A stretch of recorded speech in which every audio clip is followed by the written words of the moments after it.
तो कहानी की शुरुआत कुछ इस प्रकार से होती है। 9 साल से गायब रहने वाली लड़की, थाने में उसके लापता होने का पोस्टर लगा था, लेकिन कोई सुराग ना था। लेकिन जब एक और लड़की का कत्ल हुआ तो उससे अचानक 9 साल से लापता उस लड़की का राज खुल गया। उस लड़की की लाश के टुकड़ों को एसिड से पूरी तरह से जला दिया गया था। फिर बचे हुए इंसानी हड्डी के टुकड़ों को पॉलीथीन बैग में डालकर एक बक्से में बंद कर दिया गया था। उस बक्से में लड़की की लाश से बचे खुचे इंसानी टुकड़ों के साथ फूल का एक गुलदस्ता भी रख दिया गया था। आखिर में उस बक्से को भी घर की 2 दीवारों के बीच चुनवा दिया था।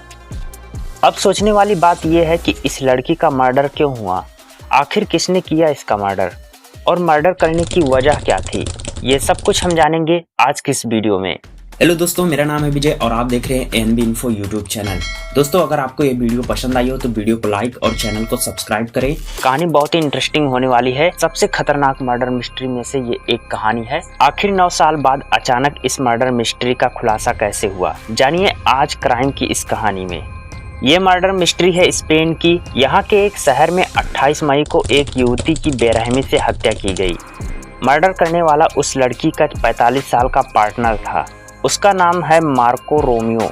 इसने पालो पर चाकू से 14 बार हमला किया था, जिससे पालो की मौत हो गई।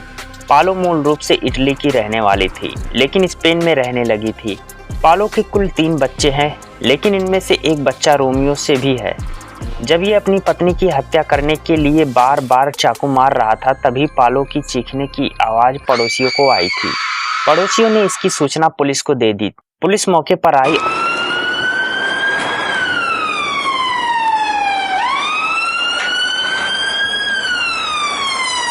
और पालो को अस्पताल ले गई, लेकिन उससे पहले ही पालो की मौत हो चुकी थी।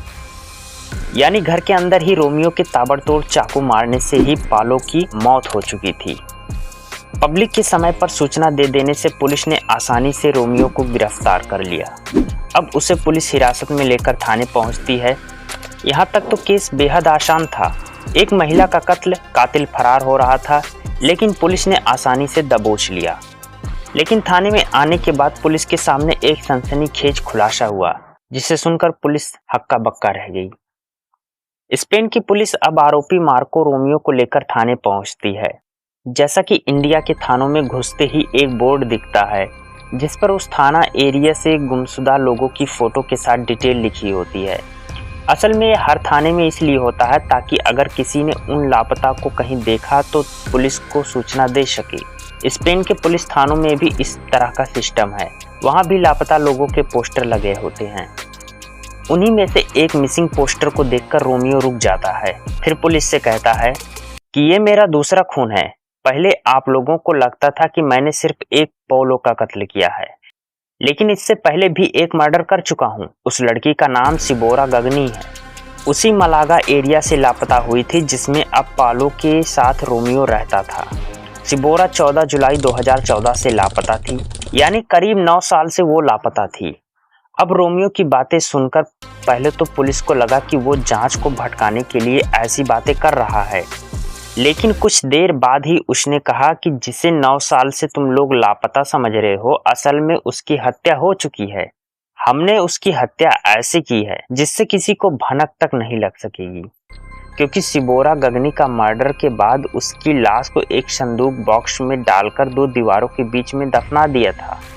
ये सुनकर पुलिस हैरान हो गई, क्योंकि वाकई 9 साल से लापता सिबोरा गगनी का कोई सुराग नहीं मिला था। अब पुलिस ने 9 साल पुराने मिसिंग केस की फाइल की जांच शुरू की। तब हैरान करने वाला खुलासा हुआ। जब स्पेन पुलिस पूरे मामले की जांच करने लगी, रोमियो से पूछा गया कि इस बारे में, तो उसने कहा कि किस जगह पर उसने सिबोरा की लाश छुपाई है। पुलिस ये सोचकर भी हैरान हो गई थी कि आखिर 9 साल से किसी लड़की की हत्या कर उसकी लाश बक्से में डालकर दीवार में दफना दे तो भी उसकी बदबू क्यों नहीं आई।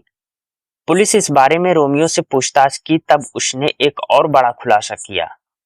22 साल की सिबोरा गगनी की जब 2014 में हत्या की गई, तब उसकी लाश को बेरहमी से ठिकाने लगाया गया था।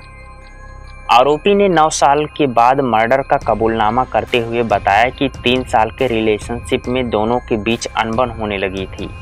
दोनों जिस फ्लैट में रहते थे उसी में मारियो ने सिबोरा का मर्डर किया था। गला दबाकर हत्या करने के बाद में काफी मात्रा में एसिड ले आया था। उस एसिड में सिबोरा की लाश को पूरी तरह से कुछ दिनों के लिए डाल दिया था, जिससे उसकी इंसानी खाल पूरी तरह से जल गई। अब जो बची हुई इंसानी हड्डियां और अवशेष थे उन्हें कई प्लास्टिक बैग में भरकर अच्छे से बंद कर दिया। एसिड से इंसानी मांस इस तरह से गल चुके थे कि बदबू नहीं आ रही थी। इसके बाद एक लंबे बक्से में उसने उन प्लास्टिक बैग को डालकर बंद कर दिया और घर की 2 दीवारों में बनी जगह में रखकर उसे पूरी तरह से प्लास्टर कराकर बंद करा दिया। इस तरह जिस बॉक्स में सिबोरा दफन थी, बक्से में लाश के टुकड़ों को श्रद्धांजलि देने के लिए फूलों का एक गुलदस्ता भी रख दिया था। अब सिबोरी गगनी उन 2 दीवारों के बीच में थी, लेकिन 9 साल बाद उस फ्लैट में नए किरदार रहने लगे थे। इसलिए स्पेन पुलिस ने घर में रहने वाले किराएदार को समझाकर रोमियो की बताई हुई दीवार के आसपास पहले एक्सरे टेस्ट की। बाद में वहां की दीवार को तोड़ा गया और दीवार तोड़ने के बाद वहां से बक्सा भी मिल गया। जांच में उसमें इंसानी अवशेष भी मिले, जिसकी पुष्टि के लिए स्पेन पुलिस अब सिबोरा के रिलेटिव का सैंपल लेकर डीएनए टेस्ट कराएगी। पुलिस के सामने रोमियो ने बताया कि साल 2011 में सिबोरा से मुलाकात हुई थी। इसके बाद दोनों में दोस्ती और फिर प्यार हो गया था। सिबोरा इटली की रहने वाली थी। 22 साल की सिबोरा फिर रोमियो के साथ स्पेन के कोस्टा डेल सोल में एक फ्लैट में रहने लगे थे। 3 साल तक दोनों में सब कुछ ठीक था। फिर रिश्ता बिगड़ने लगा तो रोमियो ने सिबोरा की हत्या कर दी थी। मर्डर के बाद उसने सिबोरा के रिश्तेदारों को बताया था कि दोनों में ब्रेकअप हो गया है, इसलिए सिबोरा अपना सारा सामान लेकर मुझसे दूर चली गई है। काफी समय बाद भी सिबोरा के बारे में कुछ पता नहीं चला तो स्पेन पुलिस में शिकायत हुई। स्पेन पुलिस को कोई सुराग नहीं मिला तो थाने में मिसिंग पोस्टर लगाया था, जिस पोस्टर को देखकर 9 साल बाद रोमियो ने सिबोरा कत्ल का खुलासा किया। तो इस प्रकार जो रोमियो था उसके दूसरी कत्ल से ये पहली कत्ल का खुलासा हुआ, जो कि 9 साल से मिसिंग था। और पुलिस, स्पेन की जो पुलिस थी वो ये समझ रही थी कि सिबोरा गगनी जो है वो मिसिंग है, लेकिन असल में उसकी हत्या हो चुकी थी। तो काफी दर्दनाक हत्या थी सिबोरा गगनी की और रोमियो को 2-2 हत्या करने की जुर्म में उसे जेल जाना पड़ा। दोस्तों, अगर आपको यह वीडियो अच्छी लगी हो तो वीडियो को लाइक और चैनल को सब्सक्राइब करें। हम इसी प्रकार की नई नई कहानियां लेकर आते रहेंगे। धन्यवाद।